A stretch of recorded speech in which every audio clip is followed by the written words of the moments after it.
అసలు గూగుల్ తన సొంత సమస్యల కోసం తయారు చేసుకున్న ఒక ప్రోగ్రామింగ్ లాంగ్వేజ్ ఇప్పుడు మనం రోజూ వాడే పెద్ద పెద్ద యాప్స్ వెనక ఒక సైలెంట్ హీరోలా పనిచేస్తోంది. అవును, ఈరోజు మనం గో లాంగ్వేజ్ కథలోకి వెళ్ళబోతున్నాం. సరే, ముందుగా ఈ ఒక్క నెంబర్ చూడండి, 70%.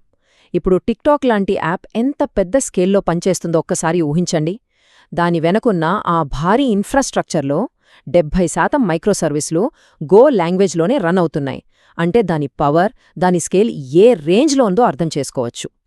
సరే, ఈ పూర్తి కథను అర్థం చేసుకోవాలంటే దీని బిజినెస్ ఇంపాక్ట్ ఏంటి, ఇంత పెద్ద స్కేల్లో ఎలా సక్సెస్ అయింది, దీని సింప్లిసిటీలో ఉన్న ప్లస్లు మైనస్లు ఏంటి, ఇంకా ఫ్యూచర్లో ఏం రాబోతోంది, అసలు దీని వెనకున్న ఫిలాసఫీ ఏంటి, వీటన్నిటి గురించి చూద్దాం.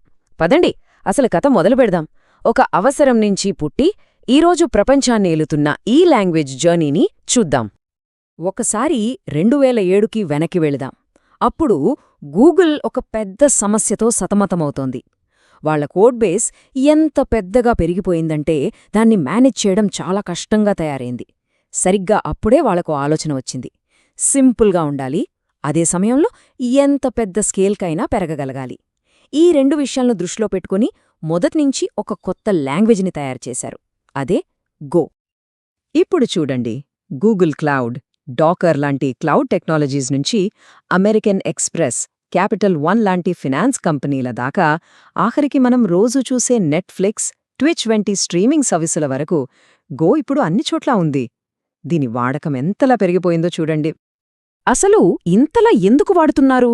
ఏంటి దీని వెనకున్న సీక్రెట్? ఇన్ని పెద్ద పెద్ద కంపెనీలు గో వైపు ఎందుకు పరుగులు పెడుతున్నాయి? దానికి సమాధానం ఒక్కటే, దాని పర్ఫార్మెన్స్. అది కూడా ఊహించని రేంజ్లో. ఒక చిన్న ఉదాహరణ చూద్దాం. లాటిన్ అమెరికాలో పెద్ద కామర్స్ కంపెనీ అయిన మెర్కాడో లిబ్రా వాళ్ల సిస్టమ్ని గోకి మార్చారు. మార్చక ముందు వాళ్లకు 32 సర్వర్లు అవసరమయ్యేవి. మార్చిన తర్వాత కేవలం 4 సర్వర్లతో పని జరిగిపోయింది. అంటే ఆలోచించండి, సర్వర్ల సంఖ్యలో ఏకంగా 88% తగ్గింపు. అంతేనా? అస్సలు కాదు. అంతకుముందు ఒక రిక్వెస్ట్ ప్రాసెస్ అవ్వడానికి నిమిషం పట్టేది. గోకి మార్చాక కేవలం 10 మిల్లీసెకండ్లు పట్టింది. ఒక నిమిషం ఎక్కడా, 10 మిల్లీసెకండ్లెక్కడా? మనం మాట్లాడుకుంటున్నది ఆ రేంజ్ మార్పు గురించి.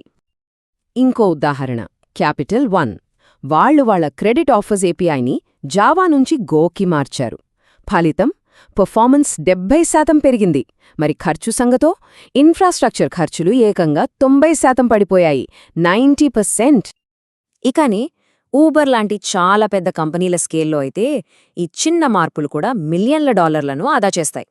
అంతేందుకు, వాళ్ళొక సర్వీస్ను గోకి మార్చడం వల్ల సిపిఓ వాడకం సగానికి సగం తగ్గింది. తర్వాత చేసిన ఒక చిన్న ఆప్టిమైజేషన్తో 24,000 సిపియు కోర్ల అవసరమే లేకుండా పోయింది.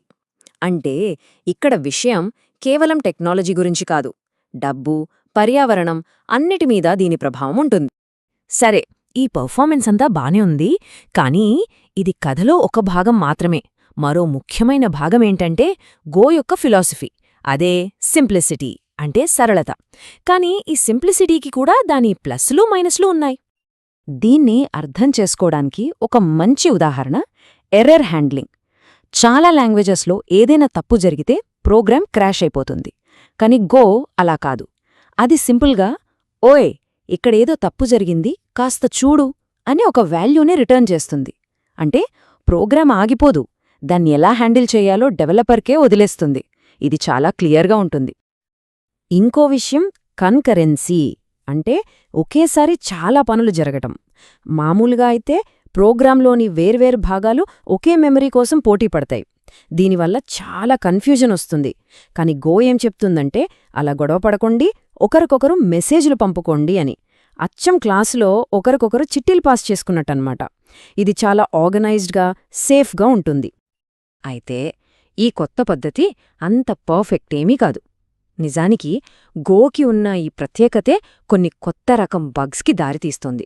For example, goroutine leaks. ఇది చాలా కామన్ ప్రాబ్లం. అంటే ఏంటంటే, ఒక చిన్న టాస్క్ మొదలవుతుంది, కానీ అది పంపే మెసేజ్ని తీసుకునేవాళ్లు ఎవరూ ఉండరు. దాంతో ఆ టాస్క్ పాపం ఎప్పటికీ ఎదురుచూస్తూ అక్కడే ఉండిపోతుంది. బ్యాక్గ్రౌండ్లో సైలెంట్గా రిసోర్స్లన్నీ తినేస్తూ ఉంటుంది. ఇది ఎలా జరుగుతుందో చూద్దాం. స్టెప్ 1, ఒక పని చేయటానికి ఒక గోరూటీన్ స్టార్ట్ అవుతుంది. స్టెప్ 2, మెయిన్ ప్రోగ్రామ్ దాని రిజల్ట్ కోసం లేదా ఒక టైమర్ ముగిసేదాకా వెయిట్ చేస్తుంది. స్టెప్ 3, అనుకోకుండా టైమర్ ముందే అయిపోయింది. మెయిన్ ప్రోగ్రామ్ ఇక తన పని చూసుకుని ముందుకు వెళ్ళిపోతుంది. మరి ఆ గోరూటీన్ సంగతేంటి? పాపం అది తన రిజల్ట్ పంపడానికి రెడీగా ఉంది. కానీ ఇప్పుడు దాన్ని తీసుకునేవాళ్లే ఎవ్వరూ లేరు. దాంతో అది అక్కడే శాశ్వతంగా ఇరుక్కుపోతుంది. ఇది అచ్చమొక పోస్ట్ మ్యాన్ ఒక ముఖ్యమైన లెటర్ తీసుకుని వెళ్తే ఆ అడ్రస్లో ఉన్నవాళ్లు ఇల్లు ఖాళీ చేసి వెళ్ళిపోయినట్టు ఉంటుంది. సరిగ్గా ఇలాంటి ఇబ్బందుల వల్లే గో కమ్యూనిటీలో ఒక పెద్ద డిబేట్ నడుస్తోంది.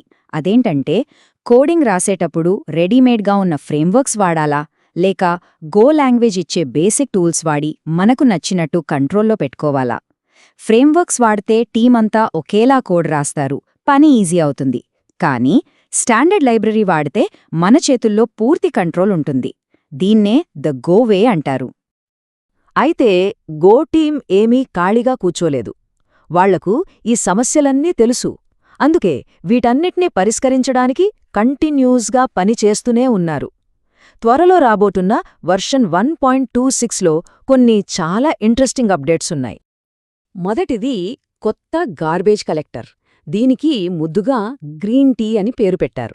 అసలు ఈ గార్బేజ్ కలెక్టర్ అంటే ఏంటంటే, ప్రోగ్రాంలో ఇక అవసరం లేని మెమరీని ఆటోమేటిక్గా క్లీన్ చేసే ఒక సిస్టమ్. అచ్చం మనింట్లో ఉండే రోబో వాక్యూమ్ క్లీనర్ లాగా అన్నమాట. ఈ కొత్త గ్రీన్ టీ వర్షన్ వల్ల ఓవరాల్ పర్ఫార్మెన్స్ 10 నుంచి 40% వరకు పెరిగే అవకాశం ఉంది. ఇక రెండోది, మనం ఇందాక మాట్లాడుకున్నాం కదా గోరూటీన్ లీక్స్ గురించి. సరిగ్గా అలాంటి బగ్స్ని పట్టుకోవడానికే ఒక కొత్త టూల్ రాబోతోంది. దీనివల్ల డెవలపర్లు ఆ లీక్స్ ఎక్కడున్నాయో ఈజీగా కనిపెట్టి వాటిని ఫిక్స్ చేయగలరు. సరే, ఇవన్నీ చూశాక, ఈ ప్లస్లు మైనస్లు సవాళ్లు అన్నీ చూశాక ఫైనల్గా మనం అర్థం చేసుకోవాల్సిందేంటి? అసలు గో లాంగ్వేజ్ని నడిపించే కోర్ ఫిలాసఫీ ఏంటి? గో కథను ఒక్క మాటలో చెప్పాలంటే, ఇది పవర్ఫుల్ పెర్ఫార్మెన్స్కి సింప్లిసిటీకి మధ్య ఉన్న ఒక బ్యాలెన్సింగ్ యాక్ట్. ఒకవైపు ఇది ఖర్చు తగ్గిస్తుంది, స్పీడ్ పెంచుతుంది. మరోవైపు దీని సింప్లిసిటీ వల్లే కొన్ని కొత్త రకం ఛాలెంజెస్ వస్తాయి. అయితే ఈ లాంగ్వేజ్ ఎప్పటికప్పుడు ఆ ఛాలెంజెస్ని ఎదుర్కొంటూ తనని తాను మెరుగుపరుచుకుంటూ ముందుకు వెళ్తూనే ఉంది. ఇది మనల్ని ఒక చివరి ప్రశ్న దగ్గర వదిలేస్తుంది. రోజురోజుకి మన సిస్టమ్స్ మరింత కాంప్లెక్స్ అవుతున్నాయి కదా. ఇలాంటి టైంలో తక్కువే ఎక్కువ అనే గో ఫిలాసఫీనే బ్యాక్ ఎండ్ డెవలప్మెంట్ ఫ్యూచర్ అవుతుందా, లేక దానికున్న కొన్ని పరిమితుల వల్ల వెనకబడిపోతుందా? దీనికి సమాధానం కాలమే చెప్పాలి.